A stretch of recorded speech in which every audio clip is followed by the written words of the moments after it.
not much change since last EDC update video, which was probably like 2 years ago. Obviously, still have my phone.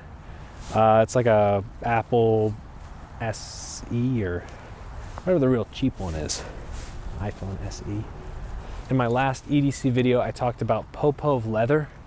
This is the wallet I used to carry every day for like 2 years. This is the belt, Popov Leather belt, both the same color. You can see how much this is worn. You can see how patinaed this leather has gotten.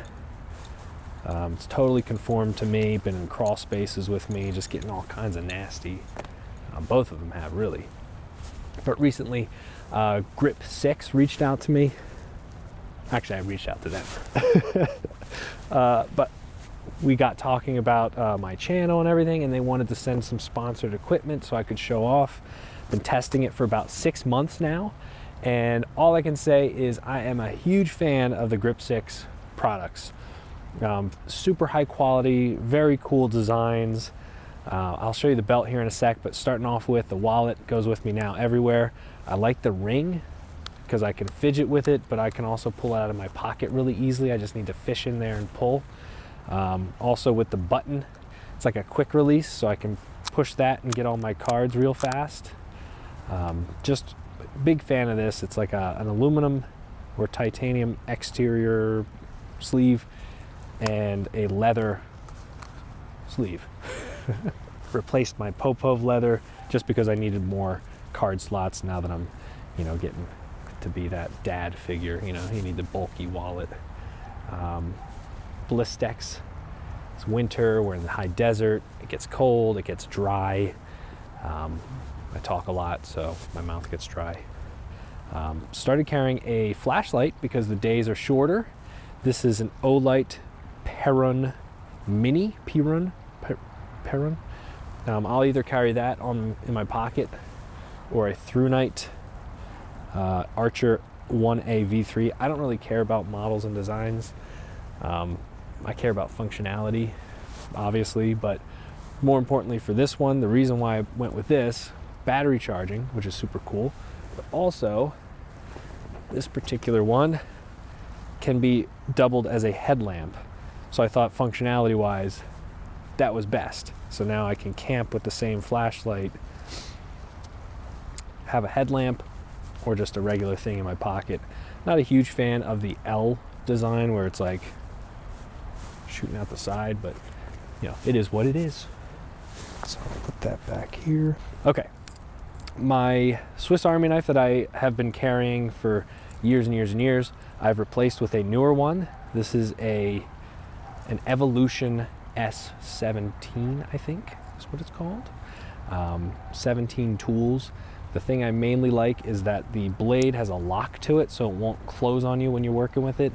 That's super important for me specifically because I don't want to damage my fingers when I'm using things.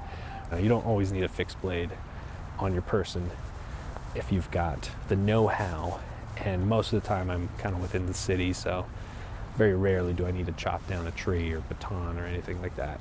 So Popov Leather, I go back and forth between this belt and my Grip6 belt that I'm wearing right now. Just depends on my mood.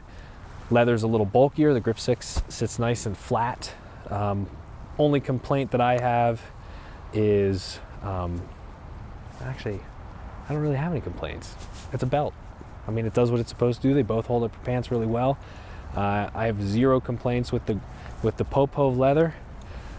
Here's another of the Grip6 belts that they sent. They sent me 3.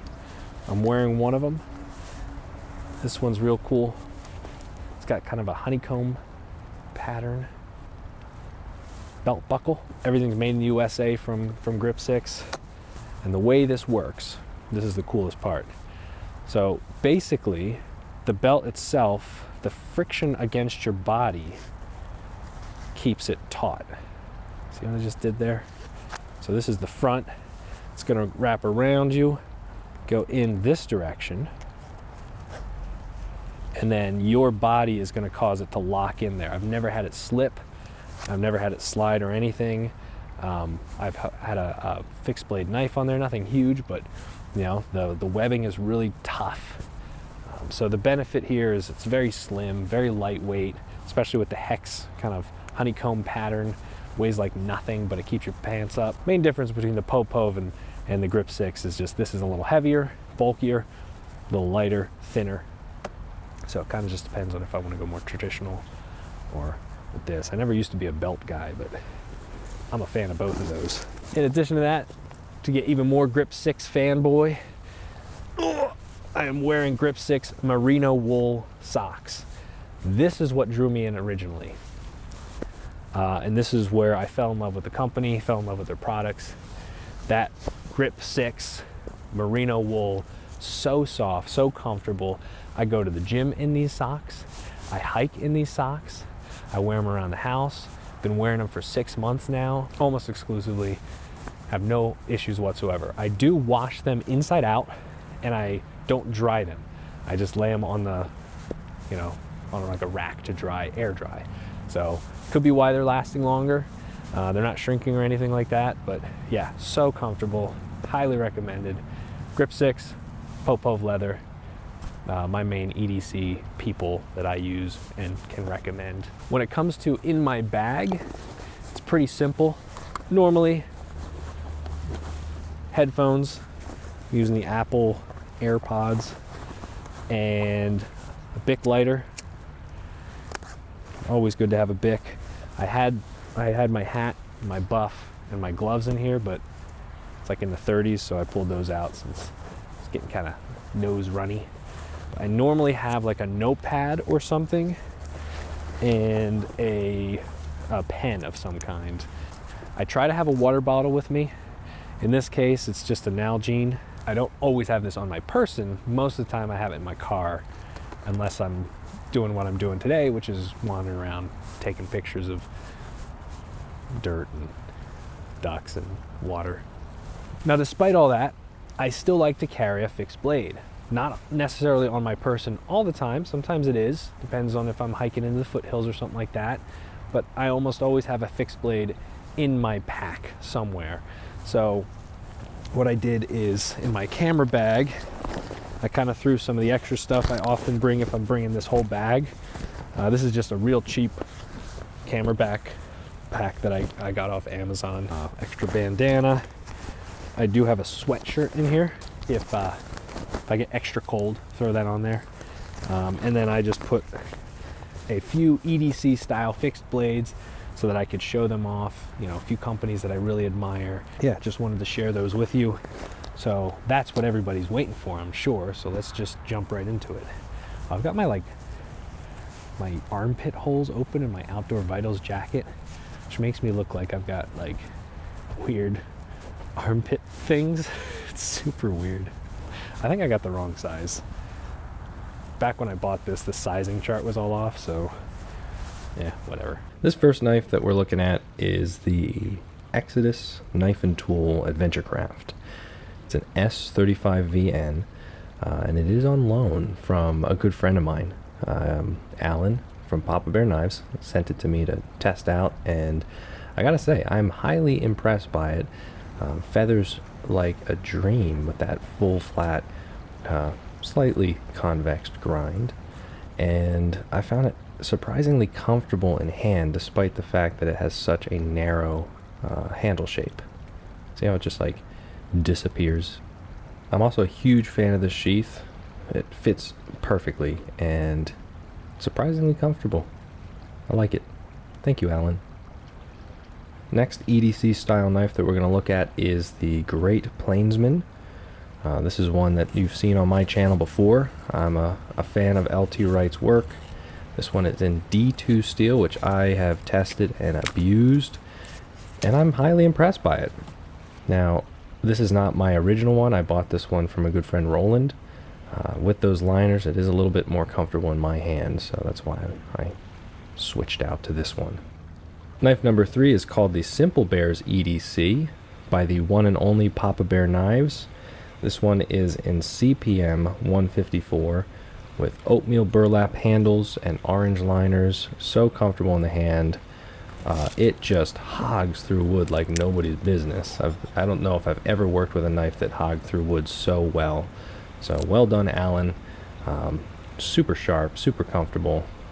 A little bit heavier than the rest, but man, it makes up for it in its efficiency. Knife number 4 is a Junior Edgewood by Wood Steel Knives. He's famously the guy who makes the Junkyard Fox snake eater knife. Anyway, this is the Junior Edgewood, one of his designs. You can see the blade shape kind of reminds me of a BK2, but miniature and thinner. It works so well. That's all I can say. It's such a fantastic knife. One of the reasons why I often carry this Junior Edgewood in my bag, even though it's a little bulkier, is its sheath system. It's got that matching ferro rod with the tech lock. It's pretty much a complete kit right there, and I love that. So, great job. Last but not least, one of my favorite knives is the Journey by Black Feather Knives. Probably seen this one before. It's one that I've used time and time again, and recently picked up a couple new ones. This one is in a saber grind, AEBL. So for those of you who think that that Joe Honeycutt only works in 01 and Scandi, you are wrong. He does all kinds, and this one in particular is fantastic. It's a little thinner than an 1/8 inch, but it slices like perfectly. Very comfortable in the hand, so big fan of this one. And this is a dangler system that I made for it. My sheath, my dangler thing. Yeah, so that's that. And I do honestly, truly carry one of these 5 knives. Eventually I'll send that one back to Alan, since it's his, not mine. But I do generally carry one of these 5 in my bag. Now, I could carry it on my person, obviously. They're not big, they're not heavy. I just find the Swiss Army knife, it's really all I need. Anymore feels a little like overkill. Again, unless I'm hiking into the foothills. The reason I like to carry something like this is, you know, when I do get out to the foothills, if I'm going out there, I can just pull it out of my pack, strap it to my hip, and go. I like to have a knife on me. Whether it's directly on me or on a bag that I'm not going to lose, hopefully. That's the deciding factor. So anyway, there's my EDC update. I hope you found it helpful or useful or interesting. I want to thank you all so much for your patience, for watching this video. It's been a while since I've made content, and that's just because work has been very busy, family life has been busy. You know, we're getting close to the holidays too, so I'm sure this video is going to be a while before it gets out. But again, I appreciate your comments, your support, checking out this video. I'm gonna go take more pictures.